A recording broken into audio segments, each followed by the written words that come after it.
Welcome back to my YouTube channel Easy to Learn English. Hi friends, my name is Samsundar Devgoria and you are with me. Today we are going to learn where to use preposition on. Preposition on কোথায় কোথায় use করা হয় তা আজকে আমরা detail জানব। Number 1, to express a surface of something. Surface মানে উপরিভাগ। কোনো কিছুর উপরে স্পর্শ করে কোনো কিছু রয়েছে এমনটা বোঝালে প্রিপোজিশন অন ব্যবহার করতে হয়। যেমন দেখো, the book is on the table, বইটা রয়েছে টেবিলের উপরে। বইটা টেবিলকে স্পর্শ করে টেবিলের উপরে রয়েছে, তাই এখানে আমরা অন প্রিপোজিশন ইউজ করেছি, on the table. Next, the picture is on page 70, ছবিটি আছে 70 নম্বর পাতাতে। পাতার সারফেসে, পেজের সারফেসে ছবিটা রয়েছে, তাই বলা হয়েছে the picture is on page 70। The photo hangs on the wall, ফটোটি দেওয়ালের উপরে ঝুলে থাকে। We live on the earth, আমরা পৃথিবীর উপরে বাস করি। পৃথিবীর ভিতরে তো বাস করি না, পৃথিবীর উপরে ভাগে বাস করি আমরা, পৃথিবীর সারফেসে আমরা বাস করি, সেজন্য অন দ্য আর্থ বলবো। We live on the earth. He lives on the second floor, second ফ্লোরের সারফেসে বাস করে, সেজন্য he lives on the second floor. Next, number 2, to indicate a part of the body. শরীরের কোনো অংশ ইন্ডিকেট করতে প্রিপোজিশন অন ব্যবহার করা হয়। I wear a ring on my finger, আমি আমার আঙ্গুলে আংটি পরি। She slapped him on his cheek, সে তার গালে থাপ্পড় মেরেছিল। স্ল্যাপ মানে থাপ্পড় মারা। There is a swelling on my hand, আমার হাতে একটা ফোলা আছে। কোনো একটা জায়গায় ফুলে গেছে, সেটা বলা হচ্ছে যে there is a swelling on my hand. Next, number 3, to show a day or date. Day কিংবা ডেট শো করতে প্রিপোজিশন অন ব্যবহার করা হয়। যেমন হি কেম অন সানডে, সানডে একটা ডে বোঝাচ্ছে। হি কেম অন সানডে, সে রবিবারে এসেছিল। যদি বলতাম Monday, he came on Monday, he came on Wednesday, he came on Tuesday. তাহলে কোনো দিন বোঝালে সেক্ষেত্রে তার আগে প্রিপোজিশন অন ব্যবহার করতে হয়। I was born on 7th March, আমি 7ই মার্চ জন্মগ্রহণ করেছিলাম। 7ই মার্চ এটা ওটা দিনেই বোঝাচ্ছে, সেজন্য এখানেও অন প্রিপোজিশন ব্যবহার করতে হয়। এটা একটা ডেট, দ্য ডে এবং ডেটের আগে কি ব্যবহার বসে? অন প্রিপোজিশন বসে। I was born on 7th March, আমি 7ই মার্চে জন্মগ্রহণ করেছিলাম। I met you on your birthday, আমি তোমার জন্মদিনে তোমার সঙ্গে দেখা করেছিলাম। তো জন্মদিন এটাও একটা দিনকে ইন্ডিকেট করছে, সেই জন্য on your birthday. He will come on May the first, কিংবা বলতে পারি he will come on the first of May, সে মে মাসের 1st তারিখে আসবে, ফার্স্ট ডেতে আসবে। Next, number 4, to indicate device. তো ডিভাইস ইন্ডিকেট করতে আমরা প্রিপোজিশন অন ইউজ করি। যেমন he is on the phone, সে ফোনে রয়েছে, অর্থাৎ ফোনের সাথে রয়েছে। এবং এটা তখনই বলবো যখন সে এই ডিভাইসটা নিয়ে কোনো কাজ করছে, এটা বোঝাবে। হি ইজ অন দ্য ফোন, অর্থাৎ সে ফোনটা নিয়ে কোনো কাজ করছে। He is working with the phone.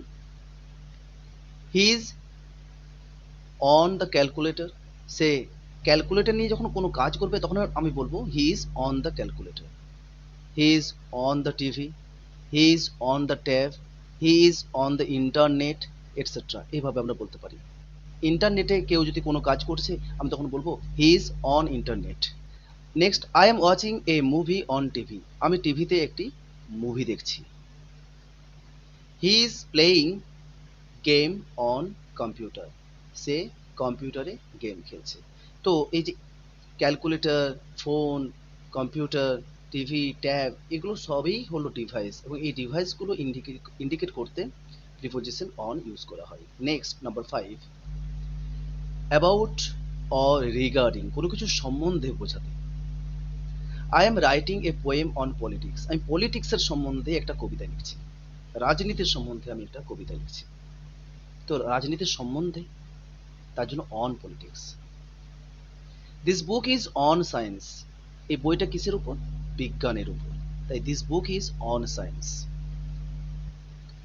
Next number 6, transport, পরিবহন। পরিবহন বোঝাতেও প্রিপোজিশন অন ব্যবহার করা হয়। যেমন দেখো, she is on the bus, she is on the train, she is on the plane, she is on the ship, she is on the bicycle, she is on the motorcycle, etcetera. She is on the bus বলতে সে বাসে আছে।